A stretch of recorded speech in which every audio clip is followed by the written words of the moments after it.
DVS గారు నమస్కారం. వారు అమెరికా నుంచి జాయిన్ అయ్యారు. థ్యాంక్స్ ఫర్ జాయినింగ్ డివిఎస్ గారు. సార్ శివశంకర్ గారు, ఇప్పుడు మీరు ఎంఎస్ఎంఈ కార్పొరేషన్ చైర్మన్, మీరు ఆఫీస్కి ఉంటుంది, మీకు వెళ్ళాలి, ఎంఎస్ఎంఈ గ్రోత్ ఆ విధానం దాని మీద అంతా ఒక ప్రణాళిక పనిచేయాలి. దానికి మీరు ఏదో ఇస్తారు, మీకు గౌరవంగా ఒక వేతనం మీరు తీసుకుంటారు పనిచేసినందుకు.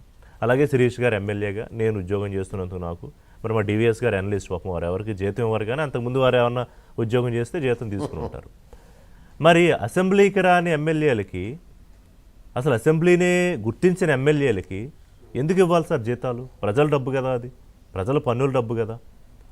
అది తీసుకోవడానికి కనీసం పని చేయకుండా కొంచెం అన్నా ఉంటుంది కదా. మనం ఇప్పుడు సెలవు పెడితేనే చిన్న ఉద్యోగులకి జీతాలు ఇవ్వరు, అంటే అయిపోతే కనుక లీవ్స్, అంటే మరి ఎమ్మెల్యేలకి జీతాలు భత్యాలు ఇస్తారా? ఎట్లా సాధ్యం అది శివశంకర్ గారు? రిషి గారు, ఈ అంశం చాలా ఆలోచింపదగ్గ అంశం అండి ఇప్పుడు జరుగుతున్న ఆంధ్రప్రదేశ్లో. ఎందుకంటే ఒక పబ్లిక్ సర్వెంట్కును ఎమ్మెల్యేకి డిఫరెంట్ ఉందండి. MLA member of legislative assembly, చట్టాలు చేసే సభకి ఆయన ప్రతినిధి.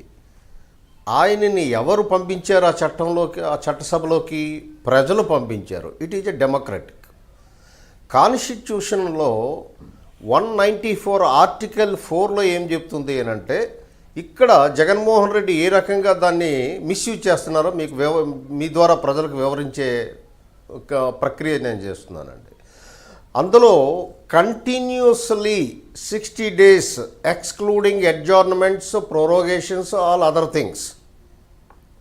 So he may disqualify. Rishi గారు, ఇక్కడ హీ మే డిస్క్వాలిఫై. మే అన్నది ఏమిటి అని అంటే వీక్ కంజెక్టివ్. అది కాన్స్టిట్యూషనల్ లాలో వీక్ కంజెక్టివ్ అంటే it is a discretionary. It may happen or may not happen, mandatory కాదు. దాన్ని ఒకవేళ ఈ 60 రోజులు కంటిన్యూస్ అనేది బ్రేక్ వస్తే మళ్ళీ ఇంకా అది వర్తించదు. ఈ పాయింట్ని అంటే చట్టాల్లో అప్పుడు విధాతలు ఎందుకు అది ఆ రకంగా రూపొందించారు, ఆర్టికల్ 190 కానీ, ఎంపీస్కి 101 కానీ, ఈ రెండిటికి ట్విన్ కండిషన్స్ అన్నమాట పార్లమెంట్లో. ఇది ఆర్టికల్ చట్ట ప్రకారము ఉన్నటువంటి ప్రావిజన్స్ మీకు చెప్పారు. అయితే ఇక్కడ ప్రజాస్వామ్యం మీద కానీ రాజ్యాంగం మీద కానీ నమ్మకంతో రాజ్యాంగానికి బద్ధంగా నేను పనిచేస్తానని ఓతు తీసుకుంటాడు ఎమ్మెల్యే. ప్రజలకు జవాబుదారీగా ఉంటానని చెప్పి చెప్తాడు అందులో. మరి ఇప్పుడు చట్టసభలకి రాకుండా, ప్రజల అంశాలు ఏమీ చర్చించకుండా, ప్రజలు ఏ రకమైన ఒకవేళ నష్టపోతే వాటిని అంశాలు లేవనెత్తకుండా, అంటే అసలు పని ఏమీ చేయట్లేదన్నమాట ఈ ఎమ్మెల్యేలు. ఇది నైతికతకి సంబంధించింది. ఇందులో చట్టపరమైన హక్కులు చాలా కష్టం. ఇప్పుడు అయిన పాత్రుడు అంశాలు లేవనెత్తారు, నో వర్క్ నో పే అని. But it is not possible unless you amend the article 190.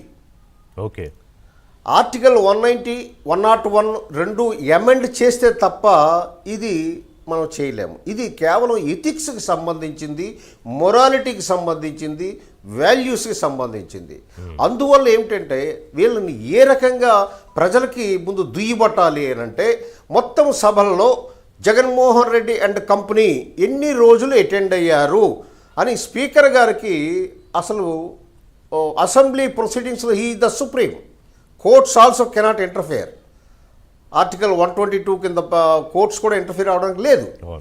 వీటన్నిటినీ కూడా ప్రజలకు తెలియచేసి ప్రజాస్వామ్యాన్ని ఈ వ్యక్తి మాజీ ముఖ్యమంత్రి అండ్ హిజ్ మెన్ ఏ రకంగా అపహాస్యం చేస్తున్నారు, ఏ రకంగా గేలి చేస్తున్నారు చట్టసభలని అన్నది ప్రజలని ఆలోచింపజేయవలసినటువంటి తరుణం ఆసనమైనది రిషి గారు. ఇదేమిటి అని అంటే, జీతము మీకు ఇవ్వము అంటే ఆయన దాని పెద్ద పట్టించుకోడు. అది కరెక్ట్ కాదు. నా వ్యక్తిగత అభిప్రాయం అయితే జీతం ఇవ్వకపోతే జీతం ఆయనకు లెక్క కాదు. ఇక్కడ ప్రజల ముందు ఆయన ఎండగట్టాలి.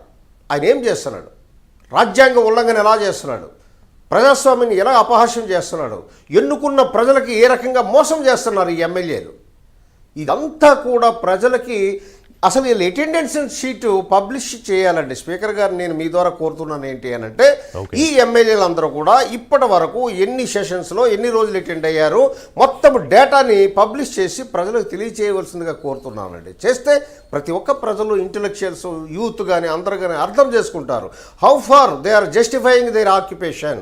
ఒక ఎమ్మెల్యేగా ఎన్నుకొని అసెంబ్లీకి పంపిస్తే వీళ్ళు చేస్తున్న పని ఏమిటి? ఇది ఆంధ్ర రాష్ట్ర ప్రజలే కాదు దేశ ప్రజలందరూ కూడా మనం తెలియచేయవలసిన అవసరం ఉంది. అలాగే ఎథిక్స్ కమిటీకి కూడా ఇది రిఫర్ చేయాలి. ఎందుకు ఇలా చేస్తున్నారు ఏమిటి అని చెప్పి ఈ రకంగా చేస్తే తప్ప వాళ్ళకి ఇది ఒక ఆటలాగా ఉంది. అసెంబ్లీ అంటే ఆట స్థలం లాగా ఉంది. ఇది అత్యంత గౌరవప్రదమైనటువంటి సభ అన్న విషయం వాళ్ళు మర్చిపోయారు. ఒక మాజీ ముఖ్యమంత్రిగా చేసినటువంటి వ్యక్తి ఈ రకంగా ప్రవర్తించడం అన్నది చాలా దురదృష్టకరము. ఆంధ్ర రాష్ట్రం ఇప్పుడు ఏదైనా ఉంటే లేవనెత్తండి. ప్రభుత్వం ఏది తప్పులు చేస్తే చర్చకు పెట్టండి. పాలసీలో ఏమైనా మీకు లూప్ హోల్స్ ఉండేటట్టయితే అది ప్రభుత్వం దృష్టికి తండి. పార్లమెంటరీ ప్రజాస్వామ్య వ్యవస్థలో ప్రతిపక్ష పాత్ర ఏంటి అన్నది తెలుసా అసలు వీళ్ళకి? పార్లమెంటరీ ప్రజాస్వామ్య వ్యవస్థలో ప్రతిపక్షము ప్రజల గొంతుకది. నేను అనేక డిబేట్ మన ఏబిఎన్లో బిఫోర్ ఎలక్షన్ చెప్పడం జరిగింది. అది తప్పు అండి, అది తప్పు. అది ఆ హోదా ఇస్తే ఆయనకి కండిషన్లు పెట్టే అర్హత కానీ హక్కు కానీ ఎవరికీ లేదండి. అది రూల్స్ ప్రకారం అసెంబ్లీ బిజినెస్ రూల్స్ ప్రకారమే ఉంటుంది తప్ప జగన్మోహన్ రెడ్డి రూల్స్ ప్రకారం అసెంబ్లీ సాగదండి. అది అడగడానికి కూడా నైతికంగా ఏమాత్రం అతనికి హక్కు లేదు. ఇప్పుడు చిన్నపిల్లల ఆటలాగా ఉందండి. కరెక్ట్, అలాగే ఉంది. రాష్ట్రం ఆయన చెప్పినట్టు ఆడాలి అనే ఇందాకనే అందుకే అన్నాను ఆయన విచిత్రమైన మానసిక స్థితి అన్నాను. అందుకే శివశంకర్ గారు. శిరీష్ గారు, ఎగ్జాక్ట్లీ అండి. శిరీష్ గారు, ఇప్పుడు శివశంకర్ గారు ఏమన్నారంటే నైతికత అన్నారు.